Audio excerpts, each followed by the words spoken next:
I'd like to introduce to you Giacomo Tognoni, CEO at Bethereum. Bethereum combines blockchain technology and unique social elements to deliver the most engaging and secure betting platform on the market. Giacomo. Thank you very much. Good afternoon. My name is Giacomo Tognoni, and as she said, I'm the CEO at Bethereum. Now, betting is a huge business, worth over $1 trillion per year. But conventional betting has been plagued by a number of key challenges. In a nutshell, the house always wins. Odds are greatly in favor of operators. There's a general lack of trust and transparency, high fees and low returns, and no social involvement. Betting has been around for thousands of years, and it used to be a fun and social activity. But now, look at these screens. It seems to me like you need a technical degree just to understand what's going on. This is why we are developing the most intuitive and innovative betting platform on the market.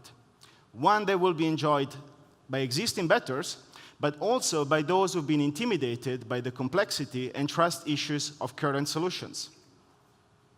Our platform is decentralized. In Bethereum, you bet with friends and other players, not against the bookmaker. With us, the house doesn't win because there is no house, as well as no complicated odds set by bookmaking experts. We already have a prototype on the App Store, and even in its basic form, we have received huge positive feedback on how easy and convincing it is to place a bet with our app.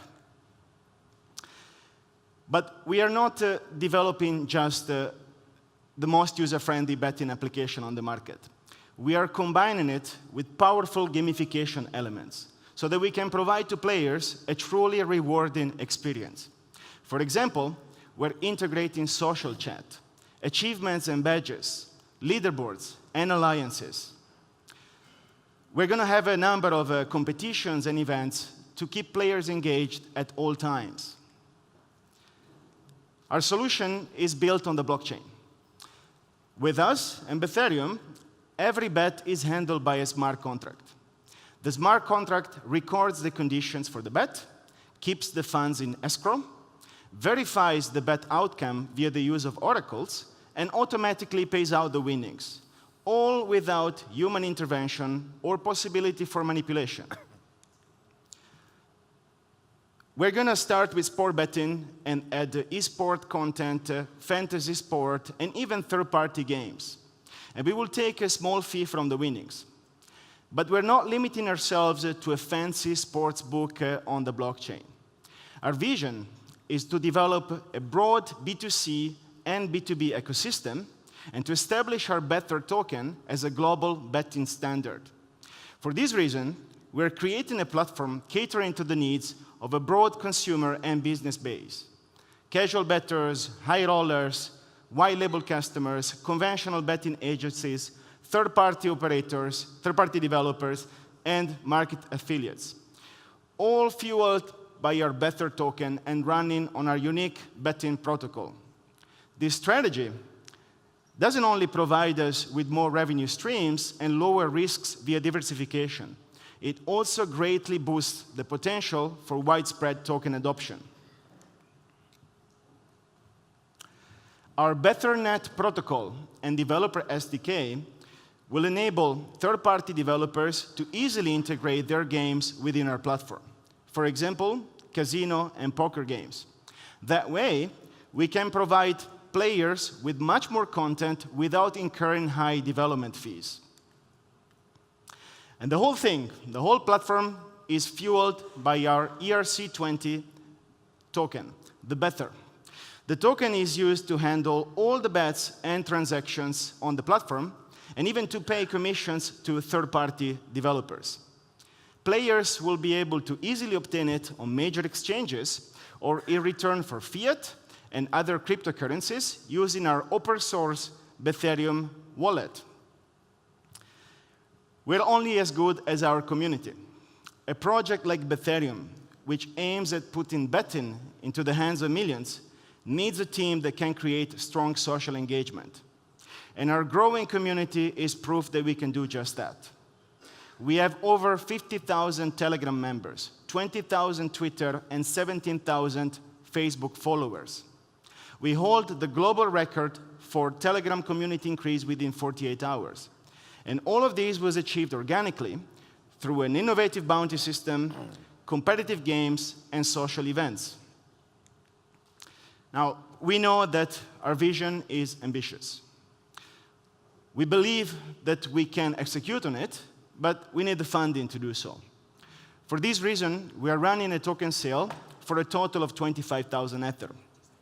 Our pre-sale of 6,000 Ether already successfully sold out. Please keep in mind that this is a realistic project with true revenue and profitability potential and a very strong fit with the blockchain in a market worth over 1 trillion. The team is solid, multifunctional, and with the right mix of skills and expertise to deliver on the vision.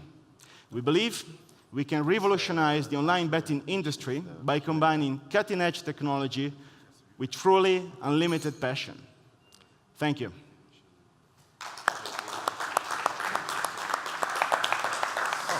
No, my speech is for 5 minutes. So.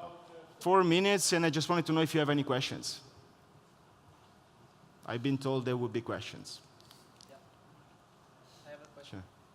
Do we have a microphone? Yes. Let's just see if they... Is this functioning?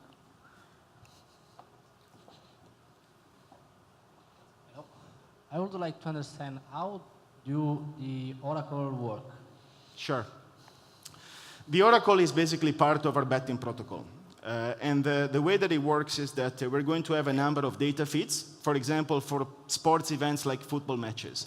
And these data feeds will provide results about these football matches. The Oracle basically compares the results from these data feeds and establishes if there is consensus. So imagine that there are 4 data feeds saying that this particular bet finished with that, this particular match finished with that score. The Oracle will say, yes, it's true, in at least 3 out of 4 cases. It will then take this information and pass it to the smart contract. And at that point, the smart contract will know that the bet has been validated and will pay out the winnings according to this result. This is, by the way, how our prototype looks like. Okay.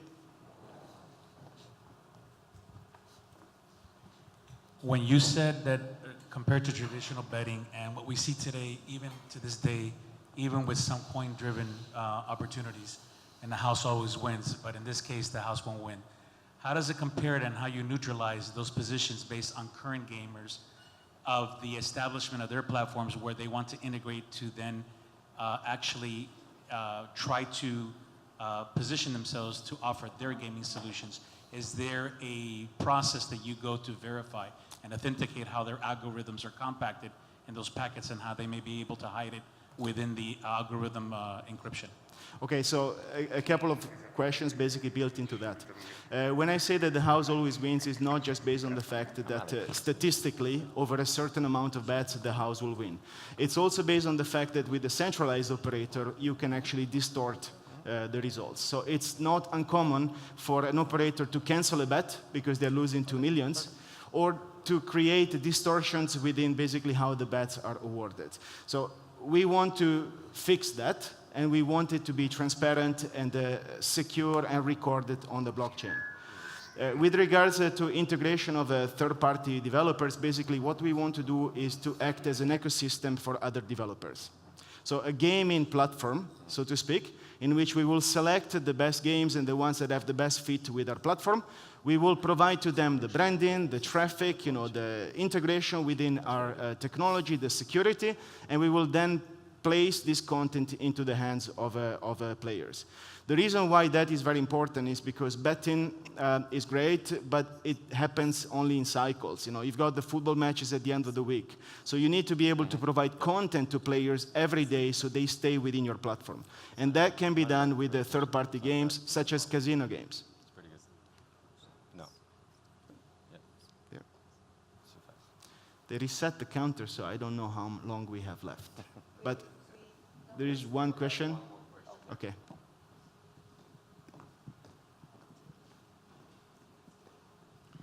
I understood the concept of the app, and I like the app very much because I think it's very user-friendly. I like the fact that you're saying that everything else looks like mathematics, let's say, today. What I've not understood is the part is like, what are you actually decentralizing or making more transparent? Let's say in a football game, the outcome is known to everyone. Why would you need, like, for example, like an oracle to find out, like, is that not true or not true? Or like, I have not understood the decentralization part of the project. The oracle actually has nothing to do with decentralization. It's just something that allows us to do things automatically, so that you give one more proof point that there is no human intervention whatsoever. You're set up with some data feeds, they get compared, and the bet outcome is validated. What is decentralized is the fact that you no longer have a centralized operator that can decide to manipulate the results of the bet. Yeah? I give you one more example of what a centralized operator can do. Normally, when you win too many times, your account is banned or restricted. Yeah? And we will not have this power, actually. Everybody can keep playing. They can keep winning as much as possible, and we don't even care. The reason is that we are running a peer-to-peer network. So what actually makes us money is the fee that we get on the bets that these guys are making.